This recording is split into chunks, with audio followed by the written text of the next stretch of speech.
on the power side, we don't see much evidence of American companies investing in the power industry here, except perhaps for the supply of the turbines.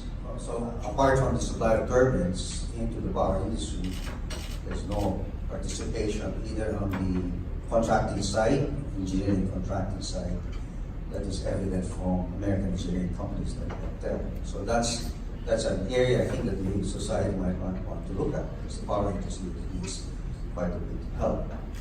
There was mention as well of the gas terminal in the Philippines. So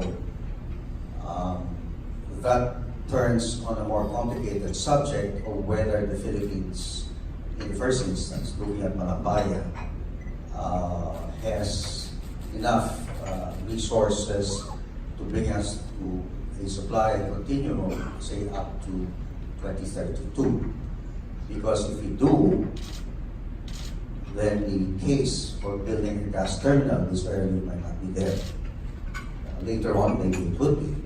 So that's why it's important, dealing again with the issue that Ambassador Wismer raised, is that does the Philippines have an option to develop new gas supply by the time that Malabaya runs out? Because the 2024 date that we've talked about, when the gas is supposed to be, is really the contractual commitment between by both Shell and Chevron and PNOC is that by that time the contract expires. No? And we suspect there's additional gas reserves. Of course, you may have to invest capital to prolong the gas life of Malabaya. So that we need to understand whether gas resources still exist beyond 2024. Because if that is true, then the case for an immediate establishment of the gas terminal might not be there. So that American companies are experts in gas exploration and development, and I think that's something we ought to take a look at. Unfortunately, the American companies, the oil companies, we have sort of tried to elicit interest. It's not there. Maybe because the Chinese question and so forth and so on. So, but that is something this country's got to deal with. Do we have enough gas in Malabaya? Is there an alternative to supply by the time that Malabaya does indeed run out by the time? Also, a gas terminal is really not viable without gas plants. So, because there's no retail business here of gas, there are no gas pipelines in the country at all. Maybe that's something that could be discussed later on. Then if you do, then you can build a gas terminal. Now, gas plants have to be significant in order to be economic, in which case that is where Meralco does come in, to provide with the offtake and provide, to use Ambassador Wismer's words, to engineer the credit sustainability of or feasibility of both the terminal and the gas plants.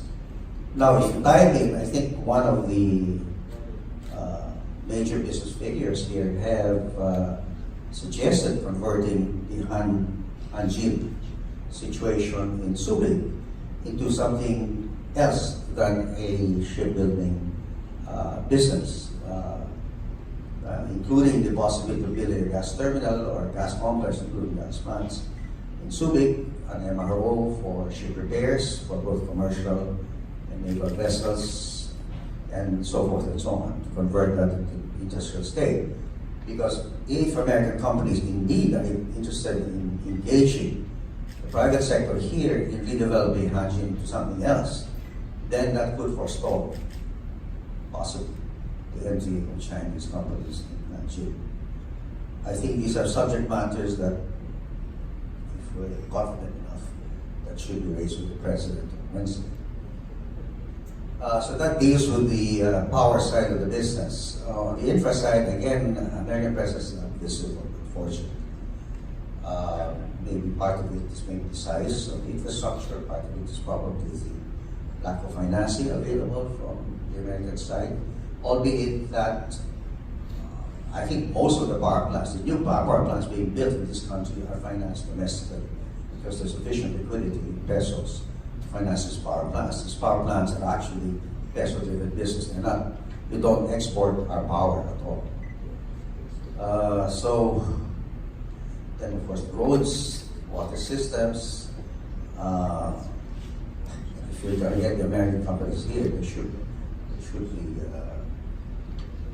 they should be interested, express their interest with us and the other tollways operators in this country. What else? On the IT infrastructure, I think the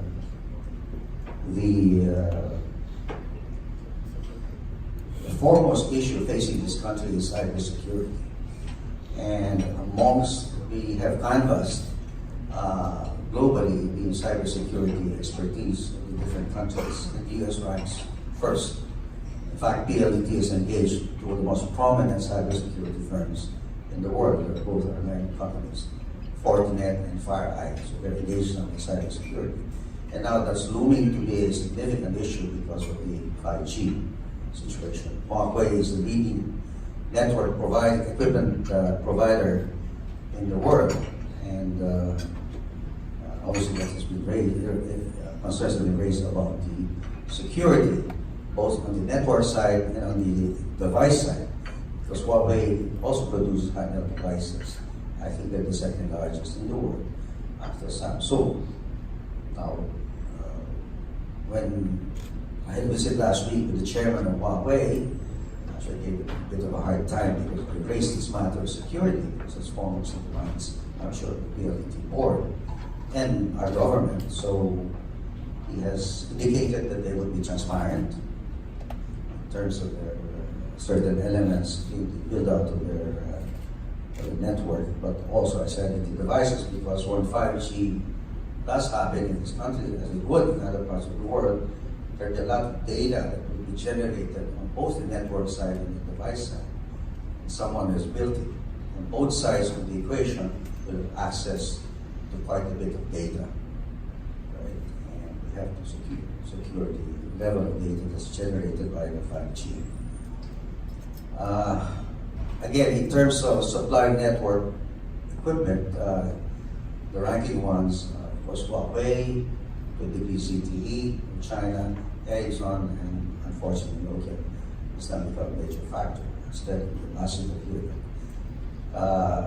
Just this morning, Samsung indicated that they will get 5G network equipment. That's welcome news for us, because Korea is a well-known technological country, and we're fairly confident with the cybersecurity arrangements that Korean companies provide to us. They are, of course, the largest mobile phones that are sold. Samsung phones are the largest mobile companies in the Philippines that are sold. By value, iPhone ranks second in our list, but not in terms of number of mobile devices sold. I think what in many ways where the US could look at in terms of the trade side is to look at where the Philippines could actually do to export our goods to the US. I recall the only commodity that we are part of in the US in terms of GSP is sugar, but the tonnage has been reduced to around 130,000 tons of sugar that we export to the US, and that's at subsidized prices. So I'm not sure that is sustainable in the long run. Plus the fact that in terms of domestic production of sugar, that has been dropping on a secular basis for so many years. So that's what is the trade picture for the Philippines in terms of exports, and what is the trade picture of the Philippines in terms of where the market really for our export products. We don't have much export products really to do. Our export numbers are inflated by the fact that our biggest exports is electronics. But when you net out the imported elements of our electronics, the net value added to our GDP is actually quite modest. The biggest business of the Philippines is our people. And that comes mostly from the OFWs abroad, and the bulk of that is in the US, right?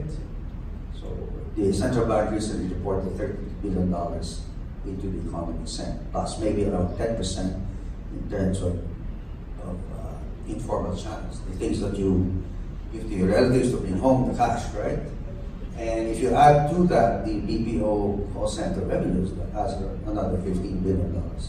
That is the single most important industry in this country and the single most export industry we have got.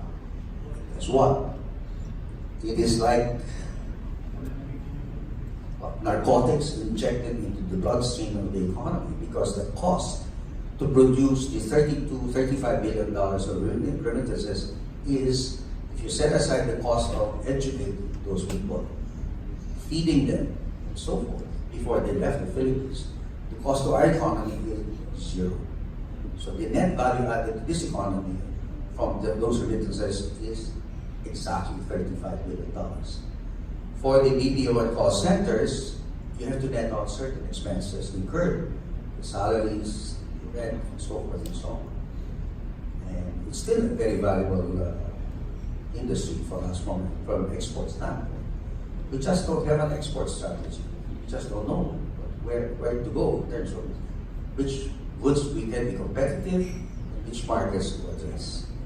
Trade deficit of the Philippines has been growing by leaps and bounds. And that's a bit, on the one hand, concerning, on the other hand, not concerning. Why concerning? Because in 2014, if I recall the number, $3 billion of their deficit. In 2018, I think close to around $44 billion. That's a big amount of money if you consider that in relation to GDP. Now that has been attenuated by your inflows from remittances and FDIs. But still, your current account deficit is growing. I think it was about $3 to $4 billion last year. So we do need, the good news is that it's basically imported raw materials, in which case it shows that these economies that produce the kind of raw materials that the economy needs. We have to import various very basic products and electronics, right? Now it feeds into the economy, which means that the economy is shifting to an investment-led growth, which is good, because heretofore the economy has been led by consumption, and that's not durable. So, but if it's investment-driven and supplemented by investments from anywhere from the US or elsewhere, that would help. That would help this economy.